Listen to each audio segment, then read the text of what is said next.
And now, unbiased and independent, here is your Manhattan Weekly Market Report with Noah and John from UrbanDigs.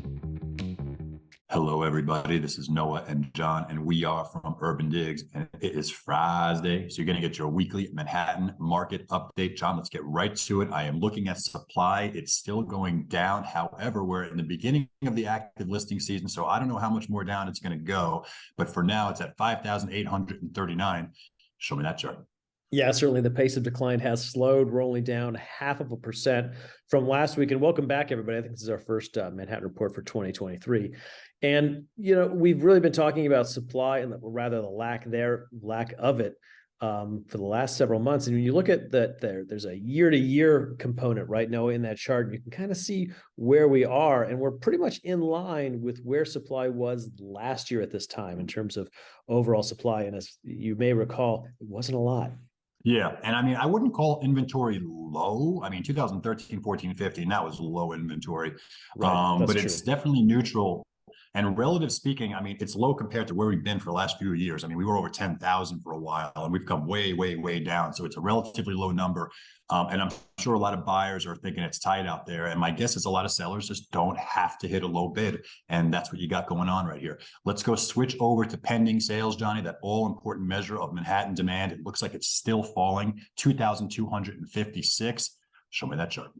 Yeah, and again, we are down again, and this is again where we're really interested in that year over year, and you kind of see those bars, and you kind of see where we are. We're actually still below the 2020 level. We started 2020. We were thinking there were some green shoots, if you remember way back when. We're below that, Noah, and we're down quite a bit from where we were at 21, 22, especially. So it's pending sales have a hill to climb here. Yeah, and you know what? This is a 9-month measure, so this is going back to what, like last April or so. You know what I'm saying? And as we go further in time, we're going to phase out those back ends. So April, May, that's all going to get phased out. So I think pending sales still has some room to go down before it bottoms. I mean, you look at what's going on with pending sales. You look at what's going on; they're both going down. And as a result, the market pulse is just in this 0.36 to 0.4 range.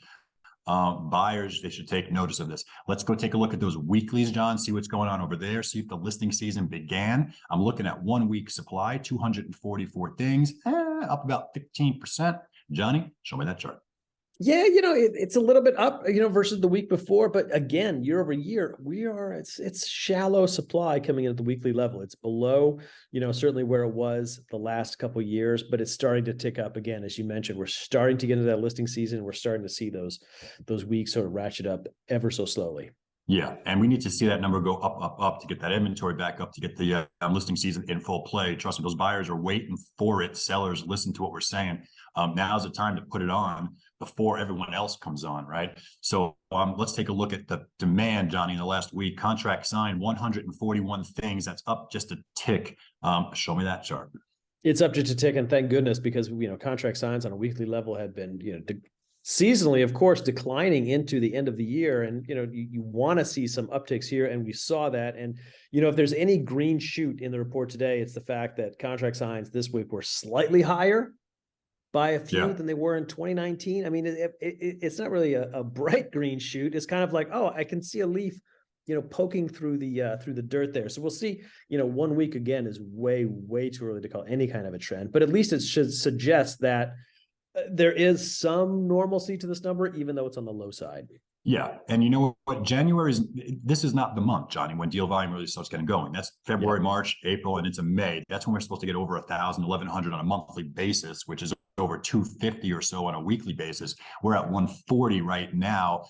For normalcy in January, we need to be at around 175 or so. So yes, we're a little bit below. And so far, that's been the theme and the narrative of what's going on. Supply is going down, but we're also seeing a low liquidity environment, low deal volume environment. No one's denying that. But you know what? You look at listing discount, Johnny, you're not seeing big discounts. That's the thing. Deal volume is down. It's down big, but prices are not down big. And negotiability, take a look at this, Johnny. Take a look at this. It's starting to come back in on that last reading in October. Still early, but the fact that we're no longer going this way is notable in and of itself. Johnny, what do you think?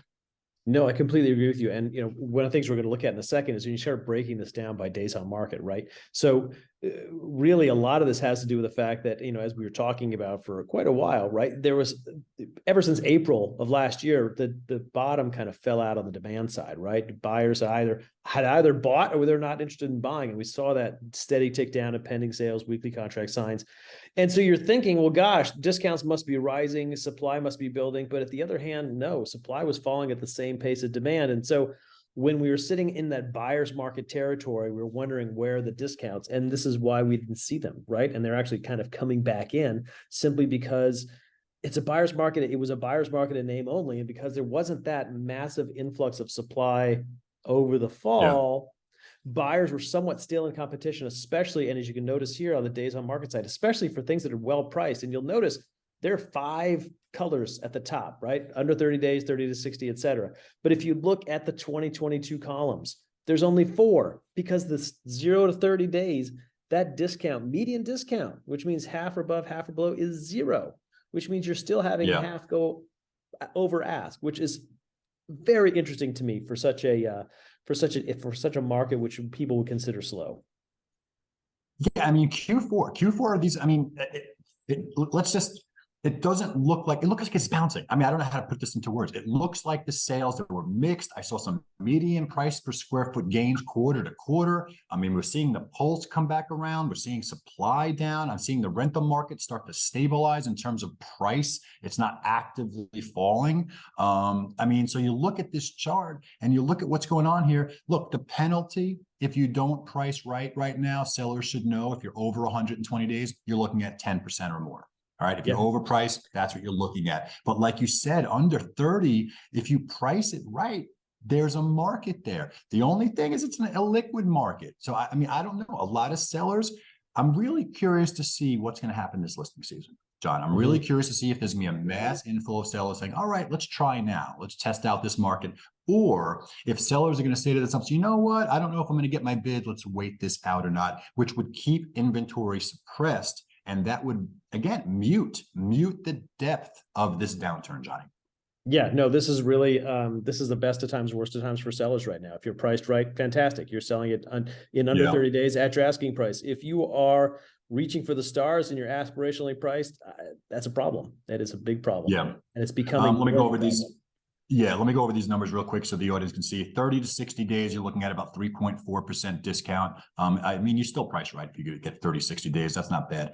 60 to 90 days, you're about 4.8%. That's the median, guys. That is the median. That's about where we are right now, 4.5%. 90 to 120 days, you're looking at 5.8. And of course, over 120 days, you're looking at 10%. So that's the numbers right over there. Johnny, thank you for whipping up all this data. We're going to keep looking at this as we go through this downturn. I think we got another couple of quarters of choppy stuff going ahead, Q1, Q2, until we get through that sales pipeline, but we will be on it. John Walkup, thank you for pulling all these charts. I am Noah Rosenblatt. We are both from UrbanDigs. If you guys got questions, we got answers. Please visit our forum right down here. And if you want any of the charts that John whipped up, it's going to be right over here in just a few seconds. Other than that, this has been your weekly Manhattan market update, and we'll catch you next time.